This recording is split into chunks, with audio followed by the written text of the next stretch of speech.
శ్రీమాత్రే నమ. జయ గురు దత్తాత్రేయ నమ. ఈ వీడియోలో మనం మకర రాశి వారికి మే 10వ తారీఖు నుంచి 16వ తారీఖు మధ్యలో జరగబోయే వార ఫలాలు పరిశీలిద్దాం. మరి మకర రాశి వారికి కుజుడు చాలా ఫేవర్గా ఉండడం జరుగుతుంది. ఈ వారం అంతా కూడా ప్రస్తుతం తృతీయ స్థానంలో రాష్ట్రాధిపతి శనితో సంచరించడం, మీరు చేస్తున్నటువంటి కొత్త ప్రయత్నాలు చాలా వరకు ఫలించే అవకాశం ఉన్నది. క్రమశిక్షణతో కూడుకున్నటువంటి వృత్తులు, పోలీస్ డిపార్ట్మెంట్ కానీ, క్రీడారంగం కానీ, మిలిటరీ కానీ, అటువంటి వాటిలో ప్రవేశిద్దాం అనుకున్న వాళ్ళకి చాలా సులభంగా మీకు ప్రవేశం దొరికే అవకాశం ఉంది. అంటే ఈ సమయంలో ఈ గ్రహాలు బలంగా ఉండగా మీరు ప్రయత్నం చేస్తే అది మీకు 2-3 నెలల తర్వాత 6 నెలల తర్వాత దాని ప్రభావం కనబడుతుంటుంది. అంటే ఉదాహరణకి ఎలా ఉంటుందంటే, వివాహం జరిగేటప్పుడు ఒక పెళ్లి ముహూర్తం అన్నది పెట్టడం జరుగుతుంది. ఆ ముహూర్తంలో జరిగినటువంటి పెళ్ళి ఆ ప్రభావం వారి జీవితాంతం కూడా, వాళ్ళు ఒక 40 సంవత్సరాల వివాహ జీవితం ఉన్నా, ఒక 50 సంవత్సరాల వివాహ జీవితం ఉన్నా కూడా ఆ ముహూర్త ప్రభావం వాళ్ళ మీద, అంటే పెళ్లి మీద, వాళ్ళ వ్యక్తిగత జీవితాల మీద ఆధారపడి ఉంటుంది. అందుకనే మనం ఏదైనా ఒక మంచి పని ప్రారంభించే ముందు ఒక మంచి ముహూర్తంలో స్టార్ట్ చేయడం జరుగుతూ ఉంటుంది. అది గృహప్రవేశానికి ఒక ముహూర్తం ఉంటుంది, ఇల్లు మారడానికి ఒక ముహూర్తం ఉంటుంది, పెళ్లికి ఒక ముహూర్తం ఉంటుంది. ఇప్పుడు ఉన్నటువంటి ఈ ముహూర్తం మీరు కొత్త ఉద్యోగ ప్రయత్నానికి ఈ ముహూర్తంలో మీరు నిర్ణయించుకొని దానికి సంబంధించిన ప్రిపేర్ అయితే 100% మీరు కొత్త వృత్తిలో ప్రాధాన్యత కలిగినటువంటి క్రమశిక్షణతో కూడుకున్నటువంటి వృత్తిలో సెటిల్ అవ్వడం జరుగుతుంది.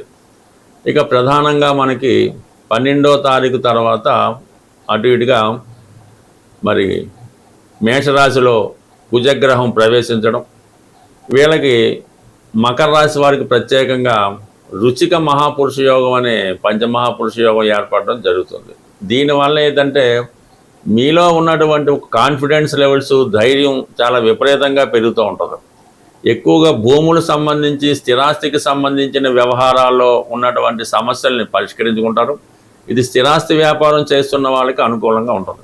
అలాగే మీకు అక్కడ ఉన్నటువంటి రవితో, చతుర్థ స్థానంలో ఉన్నటువంటి రవి బుధులతో పాటుగా మన కుజగ్రహం కూడా చేరడం వల్ల వృత్తిలో మీకు ప్రమోషన్ రావడం జరుగుతుంది. కొంతమందికి ట్రాన్స్ఫర్లతో కూడినటువంటి ప్రమోషన్ కూడా వచ్చే అవకాశం ఉంది. మరి కొంతమంది ఏ కారణం వల్ల అయితేనే స్వతంత్రంగా మనం బతకొచ్చులే అన్న ఉద్దేశంతో ఉన్న ఉద్యోగాన్ని రాజీనామా చేసి స్వతంత్రంగా వాళ్ళు ఏదైనా ఒక బిజినెస్, ఓ రియల్ ఎస్టేట్ లాంటిదో, ఒక జిమ్ లాంటిదో ఏదో ఒకటి వాళ్ళు స్టార్ట్ చేసుకుని దాంట్లో విజయం పొందడానికి అవకాశం ఉన్నది. ఇక శుక్రుడు మీకు 5వ స్థానంలో చాలా ఫేవర్గా ఉండడం జరుగుతుంది. ఎవరైతే మీరు ప్రేమలో ఉన్నారో, మీరు ఎవరినైతే ఇష్టపడుతున్నారో వారికి మీ మనసులో ఉన్నటువంటి మాట చెప్పడానికి ఇది చాలా అనుకూలమైనటువంటి సమయం. అంటే మీ యొక్క ప్రేమ మొదట్లో ఉంటే అది ఈ సమయంలో సక్సెస్ అయ్యే అవకాశం ఉంది. అలాగే మీరు ఈ వారం 14వ తారీఖు లోపల మీ ప్రియమైన వారికి మీ మనసులో ఉన్న సందేహాన్ని వినిపిస్తే అటువైపు నుంచి మీకు పాజిటివ్ రిప్లై వచ్చే అవకాశం ఉన్నది. ఇక ప్రధానంగా 14వ తారీఖు తర్వాత శుక్రగ్రహం కూడా 6వ స్థానంలోకి మారడం, గురుగ్రహంతో కలియడం జరుగుతుంది. ఎవరైతే బ్యాంకింగ్, ఫైనాన్స్ రంగాల్లో ఉద్యోగం కొరకు ప్రయత్నం చేస్తున్నారో, లేదా సినిమా రంగంలో ప్రవేశం కొరకు ఎదురు చూస్తున్నారో వాళ్ళకి కంప్లీట్గా మీకు ప్రాధాన్యత లభించే అవకాశం ఉంది. మొత్తం మీద మీ వృత్తిపరమైనటువంటి మార్పుకి ఇది చాలా అనుకూలంగా ఉండడం జరుగుతుంది. బట్ ఏదైనా కుటుంబ స్థానంలో ఉన్నటువంటి రాహు ప్రభావం వల్ల మీరు చేసే ప్రతి కార్యక్రమానికి కుటుంబ సభ్యుల యొక్క వ్యతిరేకత కనబడుతూ ఉంటుంది. వాళ్ళ ప్రోత్సాహం ఏమాత్రం మీకు లభించదు.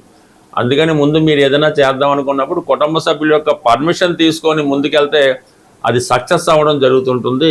మనకి ఈ వారంలో 12వ తారీఖున హనుమత్ జయంతి రాబోతుంది. అయితే ఎప్పుడు ఆంజనేయ స్వామిని పూజించడం అన్నది ఆ ఫలితం ఒక రకంగా ఉంటుంది. కొన్ని ప్రత్యేకమైనటువంటి పర్వదినాల్లో ఈ స్వామిని పూజించినప్పుడు ఆ ఫలితం మనకి మరింత శీఘ్రంగా వచ్చే అవకాశం ఉంటుంది. అయితే ఈ ఆంజనేయ స్వామి వారికి పూజించే విధానంలో, అంటే సాధారణంగా టెంపుల్లో అర్చనో అభిషేకం చేయించుకోవడం జరుగుతుంటుంది. మనకి మీరు ఏదైనా ఒక కార్యాన్ని స్వామికి అప్పచెప్పాలనుకుంటారు. మీరు ఏదైనా ఒక కార్యాన్ని స్వామికి అప్పచెప్పాలి, లేదంటే మనం కోరుకోవాలనుకుంటాం. అది ఉద్యోగమా, పెళ్ళ, సంతానమా, ఏదైనా అయినప్పుడు మరి స్వామివారికి తమలపాకులతో పూజ చేయడం వల్ల మీకు ఆ కోరిక సిద్ధించడం జరుగుతూ ఉంటుందన్నమాట. ఆ కార్యక్రమం విజయవంతంగా పూర్తవడం జరుగుతూ ఉంటుంది. మీకు రుణ బాధలు ఎక్కువగా ఉన్నాయి, అన్నదమ్ములతో విభేదాలు, భార్యాభర్తల మధ్య సమస్యలు, ఇటువంటి ఉన్నప్పుడు స్వామివారిని మంగళవారం రోజు మరి సింధూరంతో అభిషేకం చేయడం వల్ల ఇటువంటి సమస్యలకి పరిష్కారం దొరుకుతుంది.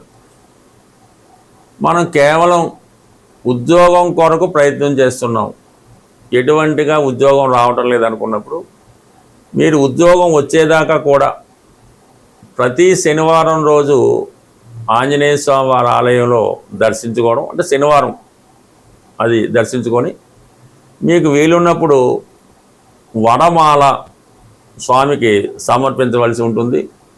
అలాగే ఒక 5 అరటిపళ్ళు బాగా ముగ్గినవి స్వామికి నైవేద్యంగా ఇవ్వడం వల్ల కంప్లీట్గా మీకు ఈ యొక్క ఉద్యోగ ప్రయత్నాలు నెరవేరుతాయి. అంటే కంటిన్యూడ్ చేయనివ్వడం, మీకు కొన్ని వారాలు చేయబోతులకే మీరు ఆ ఫలితం వచ్చేస్తుంది. దాని తర్వాత మీరు ఆ ఉద్యోగంలోకి వెళ్ళి స్వామిని మర్చిపోవడం జరుగుతూ ఉంటుంది.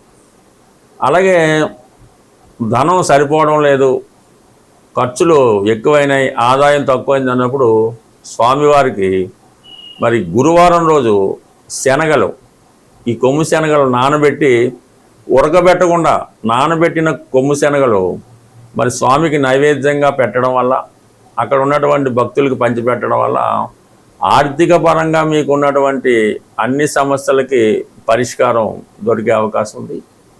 ఇక ప్రధానంగా ధనం ఏమీ లేదు, ఏ పని చేయలేకపోతున్నాం, ఫైనాన్స్గా బాగుండాలనుకున్న వాళ్ళు బుధవారం రోజు, అంటే బుధుడు వ్యాపారకారకుడు కాబట్టి వ్యాపారం సజావుగా సాగాలన్నా, విద్యార్థులకు చదువు బాగా రావాలన్నా ఈ బుధవారం రోజు ఆంజనేయ స్వామి వారి ఆలయంలో అటుకులు బెల్లం కలిపి పొడిగానే అక్కడ స్వామికి నైవేద్యంగా పెట్టడం వల్ల కూడా మీకు ఈ వ్యాపార పరంగా కానీ ఉద్యోగపరంగా కానీ అవకాశం అది ఉంటుంది.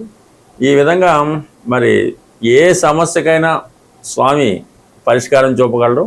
అయితే ఆ సమస్యను బట్టి ఏ గ్రహం ఆ సమస్యకి కారణమవుతుంది, ఆ రోజు స్వామివారిని విధి విధానంగా పూజించడం వల్ల 100% మీరు అది పొందుతారు. అది పర్టికులర్గా నియమం. ఈ ఆంజనేయ స్వామి వారిని మనం కోరినప్పుడు ఆ కోరిక తీరేటంత వరకు కూడా మీరు మరి బ్రహ్మచర్యం పాటించక్కర్లేదు, కానీ కొన్ని వాటికి దూరంగా ఉండాలి. అది వ్యభిచారం, అలాగే మత్తు పానీయాలు, అలాగే ఈ మాంసం, చేపలు, ఇటువంటి దూరంగా ఉండవలసి ఉంటుంది. అలాగే మీకు స్వామి ఇవ్వడం జరుగుతుంది. ఇవన్నీ మానేసి మీరు ఒక 40 రోజులు అనుకుందాం, ఒక 5 వారాలు అనుకుందాం, అనుకోకర్లేదు. మీరు కంటిన్యూ చేయండి, కంప్లీట్గా మీ సమస్య తీరడం జరుగుతుంది. బట్ ఏదైనా ఒక దీక్ష చేసినప్పుడు కొన్ని వదులుకోవాల్సి ఉంటుంది. అన్నీ కావాలి, అన్నీ చేస్తాం, ఈ స్వామిని చూస్తాం, ఎన్ని పూజలు చేసాం, ఉపయోగం లేదంటే కుదరదు. కంపల్సరిగా కఠినమైనటువంటి శ్రమతో మీరు ఒక యమ నియమాలు పాటించినప్పుడు అది మీ నియమాన్ని బట్టి ఎంత తొందరగా రావడం అన్నది అది నిర్ణయం జరుగుతుంది. బట్ ఏదైనా ప్రయత్నం ఇంపార్టెంటు, దీక్ష ఇంపార్టెంటు. 100% స్వామి తలుచుకుంటే ఇవ్వనిదైతే ఏదీ లేదు. అయితే కొన్ని ప్రసిద్ధ దేవాలయాలు ప్రతి ప్రాంతంలో ఉండడం జరుగుతాయి. అలాగే హైదరాబాద్లో ఉన్నటువంటి కొన్ని ప్రముఖ దేవాలయాలు, వాటిని తెలుసుకొని సందర్శించడం వల్ల బ్రహ్మాండంగా మీ జీవితం లైఫ్ టర్న్ తీసుకునే అవకాశం ఉంటుంది. స్వస్తి.